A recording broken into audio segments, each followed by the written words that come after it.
Key goes in, and then gets stuck.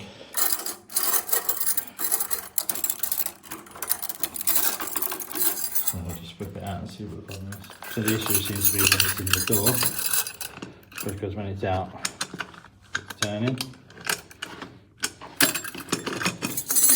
So this case has come apart, so I'll just give it a quick service, put it back in, and see how. Just going to move the key poke a little bit because it's sitting right on it. So I'm just going to move it over a smidgen.